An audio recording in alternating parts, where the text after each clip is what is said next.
ओम नमः शिवाय। दोस्तों, आज सुनेंगे सोमवार की व्रत कथा। प्राचीन समय की बात है। एक नगर में भगवान शिव का एक अत्यंत प्रसिद्ध मंदिर था। दूर दूर से श्रद्धालु वहां दर्शन और पूजा के लिए आते थे। मंदिर का पुजारी अत्यंत श्रद्धालु और नियम पूर्वक भगवान शिव की आराधना करता था। एक दिन भगवान शिव और माता पार्वती मंदिर में विराजमान होकर चौरस खेलने लगे। उसी समय पुजारी वहां आया। माता पार्वती ने पुजारी से पूछा, बताओ इस खेल में किसकी विजय होगी। पुजारी ने बिना अधिक विचार किए कहा, भगवान शिव की विजय होगी।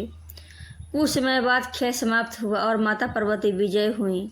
पुजारी की बात असत्य सिद्ध हुई। माता पार्वती को लगा कि पुजारी ने पश्चाताप किया है।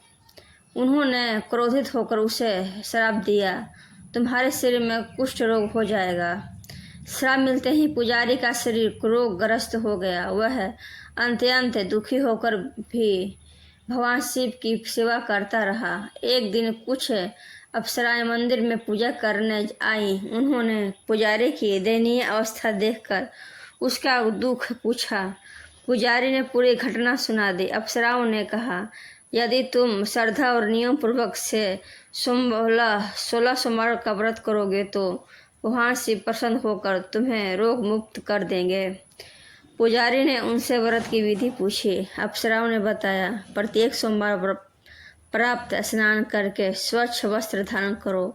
भगवान शिव का जल, दूध, बेलपत्र, धतूरा, भांग, चंदन और पुष्प से पूजन करो। दिन भर व्रत रहकर भगवान शिव का स्मरण करो।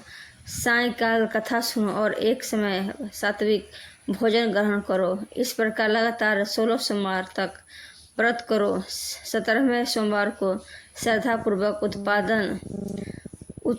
उद्यापन करो, प्रसाद बांटो और ब्राह्मणों व जरूरतमंदों को भोजन कराओ।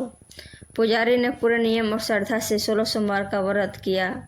भगवान शिव की उसकी भक्ति से अत्यंत प्रसन्न हुए। उन्होंने दर्शन देकर वहाँ से तुम्हारी श्रद्धा और धैर्य से मैं बहुत प्रसन्न हूँ।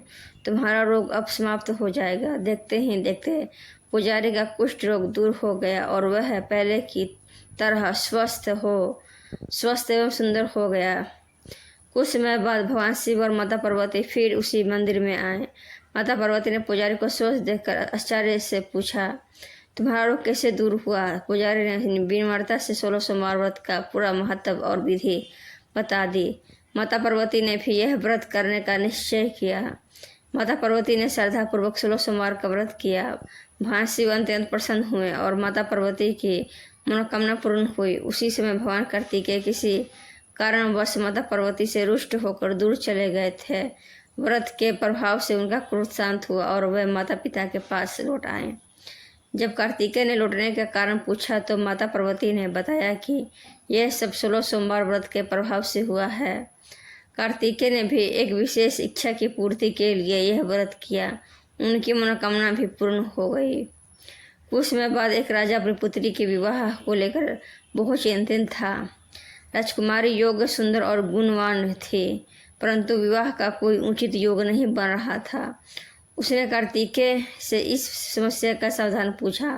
कार्तिकेय ने राजा को 16 सोमवार व्रत करने की सलाह दी।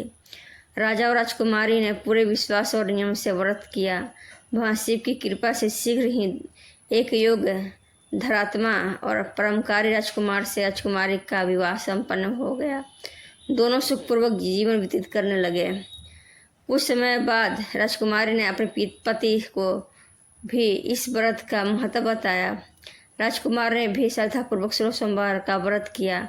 भगवान शिव की कृपा से उसे अपने राज्य का शासन प्राप्त हुआ और वह प्रजा का प्रिय बन गया। उस राज्य में एक वृद्धा रहती थी जो अत्यंत निर्धन थी। उसने राजा से इस व्रत की महिमा सुनी और स्वयं भी 16 सोमवार का व्रत आरंभ किया। भगवान शिव की कृपा से उसके घर की दरिद्रता दूर हो गई। उसके जीवन में सुख, शांति और समृद्धि का आगमन हुआ। धीरे धीरे 16 सोमवार व्रत की महिमा पूरे राज्य में फैल गई। जो भी श्रद्धा, विश्वास और नियम पूर्वक यह व्रत करता है उसकी मनोकामनाएं पूर्ण होती हैं। किसी को उत्तम स्वास्थ्य प्राप्त होता है, किसी को संतान सुख की किसी को उत्तम जीवन साथी, किसी को धन समृद्धि और किसी को मानसिक शांति। भगवान शिव केवल बाहरी पूजा से नहीं बल्कि सच्चे मन, श्रद्धा, संयम और सदाचार से प्रसन्न होते हैं। 16 सोमवार व्रत हमें धैर्य, अनुशासन, विश्वास और भक्ति का संदेश देता है। यह व्रत केवल इच्छाओं की पूर्ति का साधन नहीं बल्कि आत्म शुद्धि और भगवान शिव के प्रति अटूट समर्पण का मार्ग भी है। व्रत का फल।